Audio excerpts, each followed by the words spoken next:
Hi everyone, welcome back to my channel cook and life. അപ്പോൾ നമ്മൾ ഇന്ന് റംദാൻ റെസിപ്പിന് 8 ആയിട്ടാണ് വന്നേക്കണത്. അപ്പോൾ ആദ്യം തന്നെ ഞാനൊരു കാര്യം പറഞ്ഞോട്ടെ, നമ്മൾ ചാനൽ സബ്സ്ക്രൈബ് ചെയ്യാത്തവർ ഒന്ന് സബ്സ്ക്രൈബ് ചെയ്ത് വിടണം കേട്ടോ.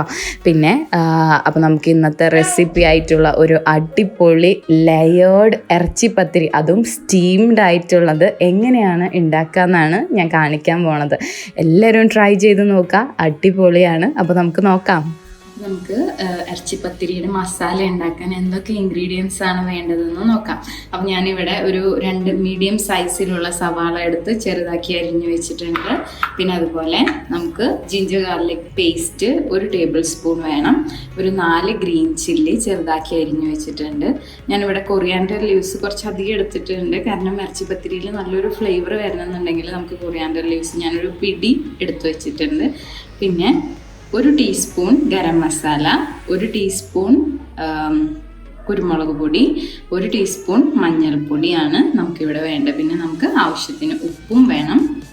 പിന്നെ നമുക്ക് ചിക്കൻ, ഞാൻ ബോൺലെസ് ചിക്കൻ എടുത്തിട്ട് അതിനെ ഉപ്പും കുരുമുളകും മഞ്ഞൾപ്പൊടി എടുത്ത് നന്നായിട്ട് വേവിച്ചിട്ട് അതിനെ മിക്സിയിലിട്ട് ഒന്ന് ഗ്രൈൻഡ് ചെയ്ത് വെച്ചതാണ് ഇത്. ഇത്രയാണ് നമുക്ക് മസാല ഉണ്ടാക്കാൻ വേണ്ടത്. നമ്മളൊരു ഫ്രൈ പാൻ വെച്ച് അതിലോട്ട് മസാലയ്ക്ക് ആവശ്യമായിട്ടുള്ള കുറച്ച് ഓയിൽ ഒഴിച്ചു കൊടുക്കാം.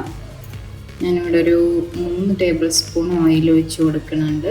ചൂടായി വരുമ്പോൾ നമുക്കിതിലോട്ട് സവാള അരിഞ്ഞു വെച്ചത് ചേർത്ത് കൊടുക്കാം. സവാളയിലോട്ട് ഞാൻ കുറച്ച് ഉപ്പ് ചേർത്ത് കൊടുത്ത് നന്നായിട്ട് ഇളക്കിയെടുക്കുകയാണ്. നമ്മുടെ സവാള ഇവിടെ നന്നായിട്ട് വഴന്ന് വന്നിട്ടുണ്ട്. ഇതിലോട്ട് ഞാൻ ജിഞ്ചർ ഗാർലിക് പേസ്റ്റ് ആഡ് ചെയ്ത് കൊടുക്കുകയാണ്. അതുപോലെ തന്നെ നമ്മൾ അരിഞ്ഞു വെച്ചേക്കണ ഗ്രീൻ ചില്ലി ഇതിൻ്റെ ഒപ്പം ചേർത്ത് കൊടുക്കുക. ഇതിൻ്റെ പച്ചമണം പോണ വരെ നന്നായിട്ട് ഇളക്കി ഒഴിക്കുക. നമുക്കിതിൻ്റെ പച്ചമണം മാറുമ്പോൾ നമുക്കിതിലോട്ട് സ്പൈസ് പൗഡേഴ്സ് ആഡ് ചെയ്ത് കൊടുക്കാം. മഞ്ഞൾപ്പൊടി, കുരുമുളക് പൊടി, അതുപോലെ ഗരം മസാല നന്നായിട്ട് ഇളക്കി കൊടുക്കാം. നമ്മളുടെ സ്പൈസ് പൗഡേഴ്സൊക്കെ നന്നായിട്ട് മിക്സായി വരുമ്പോൾ നമുക്കിതിലോട്ട് നമ്മൾ ഗ്രൈൻഡ് ചെയ്ത് വെച്ചേക്കണ ചിക്കൻ ആഡ് ചെയ്ത് കൊടുക്കാം. അതുപോലെ തന്നെ നമ്മൾ അരിഞ്ഞ് വെച്ചേക്കണ കൊറിയാൻഡർ ലീവ്സ് ആഡ് ചെയ്ത് കൊടുക്കാം. നന്നായിട്ട് മിക്സ് ചെയ്ത് കൊടുക്കാം.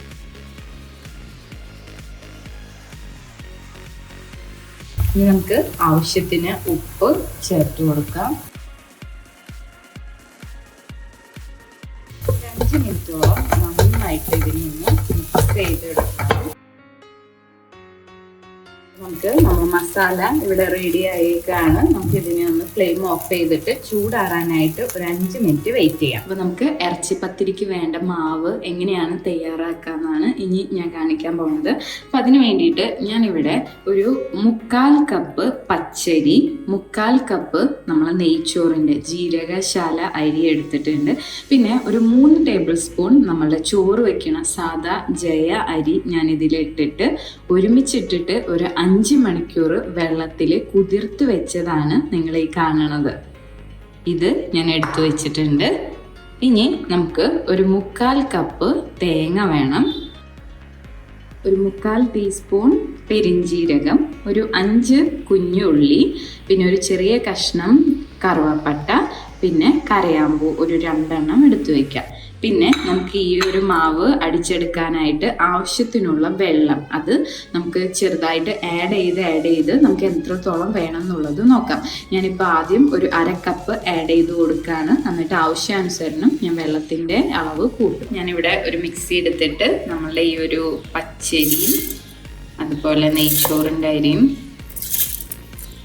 ചോറ് വയ്ക്കുന്ന അരിയൊക്കെ കൂടിയിട്ട് നമ്മളിതിലോട്ട് ആഡ് ചെയ്യാണ്. അതിലോട്ട് ഞാനൊരു നമ്മളുടെ തേങ്ങ ചിരവിയത് ആഡ് ചെയ്ത് കൊടുക്കുന്നുണ്ട്.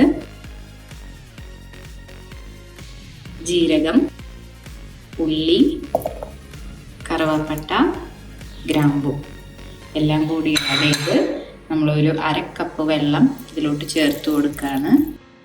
നന്നായിട്ട് ഇതിനൊന്ന് അടിച്ചെടുക്കാം. ഞാനിവിടെ 1 കപ്പ് വെള്ളം ടോട്ടൽ ഒഴിച്ചിട്ടുണ്ടായിരുന്നു. അപ്പോഴും നമ്മളെ മാവ് കണ്ടോ നല്ല കട്ടിക്കാണ് ഇരിക്കുന്നത്. നമുക്ക് കുറച്ചും കൂടി ലൂസ് പരുവത്തിലാണ് നമുക്ക് വേണ്ടത്. അപ്പോൾ ഇനി വെള്ളം ചേർക്കണതിലും മുന്നായിട്ട് ഞാൻ ഇതിൽ ആവശ്യത്തിന് ഉപ്പ് ചേർത്ത് കൊടുക്കുകയാണ്. പിന്നെ ഒരു 1/4 കപ്പും കൂടി വെള്ളം ആഡ് ചെയ്ത് കൊടുക്കുകയാണ്. ഇനി നമുക്കൊന്ന് അടിച്ചേ. മാവ് നല്ല അടിപൊളിയായിട്ട് അരഞ്ഞു വന്നിട്ടുണ്ട്. അപ്പം ഞാൻ ഇതിൻ്റെ പരിവൊന്ന് കാണിച്ചു തരാം. കണ്ടോ, നമ്മൾ ദോശയ്ക്കൊക്കെ അരയ്ക്കുന്ന നല്ല ലൂസും അല്ല അന്ന് നല്ല ടൈറ്റും അല്ല. ഇതാണ് ഇതിൻ്റെ പരുവം എന്ന് പറയുന്നത്. ഈ ഒരു പരുവത്തിലാണ് നമ്മൾ ഇനി ഇറച്ചി പത്തിരി എങ്ങനെയാണ് സെറ്റ് ചെയ്യാന്ന് കാണിക്കാൻ പോണത്. അപ്പോൾ ഞാനിവിടെ ഈ ഒരു സ്റ്റീലിൻ്റെ പാത്രത്തിൽ വെച്ചിട്ടാണ് നമ്മളുടെ ഇറച്ചി പത്തിരി സെറ്റ് ചെയ്തെടുക്കാൻ പോണത്. അപ്പോൾ ആദ്യം തന്നെ നമ്മൾ എന്താ ചെയ്യേണ്ടതെന്ന് വെച്ചാൽ ഈ പാത്രത്തിലോട്ട് കുറച്ച് എണ്ണ, അത് ഞാൻ സൺഫ്ലവർ ഓയിലാണ് ഒഴിക്കുന്നത്. നിങ്ങൾക്ക് വേണമെങ്കിൽ ഗീ ഒഴിച്ചു കൊടുക്കാം, എന്ത് വേണമെങ്കിലും നിങ്ങളുടെ ഇഷ്ടത്തിന് ചേർത്ത് കൊടുക്കാം. ഞാനിവിടെ കുറച്ചധികം തന്നെ ഒഴിച്ചു കൊടുക്കുന്നുണ്ട്. കാരണം നമുക്ക് ഇത് സെറ്റായിട്ട് കറക്റ്റായിട്ട് വിട്ടു പോരണമെങ്കിൽ അധികം എണ്ണ വേണം, അല്ലാന്നുണ്ടെങ്കിൽ അത് ഓരോ സൈഡിൽ ഇങ്ങനെ പിടിച്ചിരിക്കും. അപ്പോൾ നമ്മൾ സൈഡിലും എല്ലായിടത്തുമായിട്ട് ഇതിനൊന്ന് തേച്ച് പിടിപ്പിച്ചു കൊടുക്കുക. ഞാനിവിടെ ഇഡ്ഡലി ചെമ്പാണ് യൂസ് ചെയ്യുന്നത് ഇത് സെറ്റ് ചെയ്യാൻ വേണ്ടിയിട്ട്. അപ്പോൾ അതിലോട്ട് നമ്മുടെ പാത്രം ഇറക്കി വെച്ചിട്ടുണ്ട്. ഞാൻ ഇനി ഇതിലോട്ട് നമ്മുടെ മാവ് ഒഴിച്ചു കൊടുക്കുകയാണ്. നമ്മൾ ആദ്യത്തെ ലെയർ മാവ് ഒഴിച്ചു കൊടുക്കാം. അപ്പോൾ ആദ്യത്തെ ലെയർ മാവ് ഒഴിച്ചതിന് ശേഷം നമ്മുടെ മസാല ഇതിലോട്ട് ആഡ് ചെയ്ത് കൊടുക്കാം.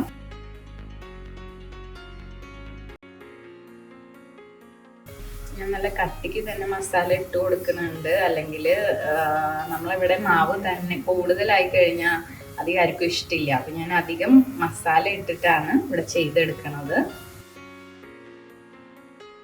നമ്മൾ ഒരു ലെയർ മസാല ചേർത്ത് കൊടുത്തിട്ടുണ്ട്. ഇനി നമ്മൾ ഇതിനൊന്ന് മൂടി വെച്ചിട്ട് ഒരു 10 മിനിറ്റ് വേവിച്ചെടുക്കാം. ഒരു ഏകദേശം 10 മിനിറ്റ് ആവുമ്പോൾ ഞാൻ ഇതൊന്ന് തുറന്ന് നോക്കുകയാണ്. നമുക്ക് ഇങ്ങനെ ഒരു ഇതാണ് കിട്ടുക. അപ്പം ഇനി നമ്മൾ ഇതിൻ്റെ മേലോട്ട് വീണ്ടും മാവ് ഒഴിച്ചു കൊടുക്കാം.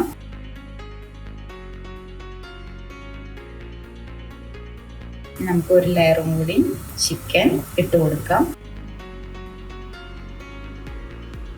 അപ്പോൾ ഞാനിവിടെ ചിക്കൻ കൂടി ഒരു ലെയർ ഇട്ടിട്ട് നല്ല സെറ്റ് ചെയ്ത് വെച്ചിട്ടുണ്ട്. ഇനി നമുക്ക് അടച്ചു വെച്ചിട്ട് വീണ്ടും ഒരു 5 തൊട്ട് ഒരു 7 മിനിറ്റ് വരെ ഒന്നും കൂടി ആവി കൊള്ളിക്കാം. അപ്പോൾ വീണ്ടും നമുക്കൊന്ന് തുറന്ന് നോക്കാം. നമുക്ക് ബാക്കിയുള്ള മാവ് ഇതിൻ്റെ മേലോട്ടായിട്ട് ഒഴിച്ചു കൊടുക്കും. അപ്പോൾ നമ്മൾ ഒരു ലെയർ ലാസ്റ്റ്, ഇനി നമുക്ക് ചിക്കൻ ഇടൂല. ഇപ്പോൾ നമ്മൾ തൊട്ട് താഴത്തെ ലെയറിൽ ചിക്കൻ ഇടുന്നതോടുകൂടി നമ്മൾ മസാല കഴിയും. അപ്പോൾ മേലത്തെ ലെയറിൽ നമ്മൾ മാവ് ഒഴിച്ചിട്ട് നന്നായിട്ടൊന്ന് വേവാനായിട്ട് വീണ്ടും ഒരു 5 മിനിറ്റ് വെയിറ്റ് ചെയ്യാം. അപ്പോൾ നമുക്ക് ടൈം ആവുന്നൊന്ന് തുറന്ന് നോക്കാം. ജസ്റ്റ് കുത്തി നോക്കാം നമുക്ക് ആയിട്ടുണ്ടോയെന്ന്. നമ്മൾ ടൂത്ത് പിക്കുമ്പോഴൊന്നും വന്നിട്ടില്ല, നല്ല ക്ലീൻ ആയിട്ടാണ് വന്നേക്കുന്നത്. അപ്പോൾ നമ്മളുടെ ഇറച്ചി പത്തിരി ഇവിടെ റെഡി ആയിട്ടുണ്ട്. അപ്പോൾ നമുക്കിത് ഓഫ് ചെയ്തിട്ട് തണുക്കാനായിട്ട് മിനിമം ഒരു 15 മിനിറ്റ് വെയിറ്റ് ചെയ്യാം. നമ്മുടെ ഇറച്ചി പത്തിരി ഇവിടെ നന്നായിട്ട് ചൂടാറിയൊക്കെ വന്നിട്ടുണ്ട്. അപ്പോൾ ഇനി നമ്മൾ ഇത് നല്ല ചൂടാറി കഴിഞ്ഞിട്ടുണ്ടെങ്കിൽ ഈ ഇഡ്ഡലി ചെമ്പിൽ നിന്ന് വീണ വെള്ളമൊക്കെ നല്ല പോയിട്ട് നല്ല ഡ്രൈ ആയിട്ടുണ്ടാവും. അപ്പം നമ്മൾ നല്ല ചൂടാറിയതിന് ശേഷം മാത്രം ഇത് പാത്രത്തിൽ നിന്ന് അൺമോൾഡ് ചെയ്ത് എടുക്കാനായിട്ട് പാടുള്ളൂ. അപ്പോൾ നമ്മൾ ആദ്യം ഒരു കത്തി വെച്ചിട്ട് ഇതിൻ്റെ സൈഡൊക്കെ ജസ്റ്റ് ഒന്ന് ആക്കി കൊടുക്കാം. ശേഷം നമുക്കിതൊരു സർവിങ് പ്ലേറ്റിലോട്ട് മറിച്ചിടാം. നമുക്കിത് നല്ല സോഫ്റ്റായിട്ട് വന്നിട്ടുണ്ട്. നമുക്കിതൊന്ന് മുറിച്ചെടുക്കാം. ഇങ്ങനെയാണ് നമ്മുടെ ഇറച്ചിപ്പത്തിരി കാണാൻ പറ്റും, ലെയർ ലെയറായിട്ട്. അപ്പോൾ നമ്മളുടെ ഇറച്ചിപ്പത്തിരി റെസിപ്പി എല്ലാവർക്കും ഇഷ്ടപ്പെട്ടു എന്ന് വിശ്വസിക്കുകയാണ്. എല്ലാവരും ട്രൈ ചെയ്ത് നോക്കുക. അതുപോലെ നമ്മളുടെ വീഡിയോ കണ്ടിട്ട് ഇഷ്ടപ്പെടുകയാണെന്നുണ്ടെങ്കിൽ ലൈക്ക് ആൻഡ് കമൻറ്റ് അടിക്കാൻ മറക്കരുത്. അപ്പോൾ നമുക്ക് വീണ്ടും നല്ലൊരു റെസിപ്പി ആയിട്ട് നാളെ കാണാം. Until then, take care. Bye bye.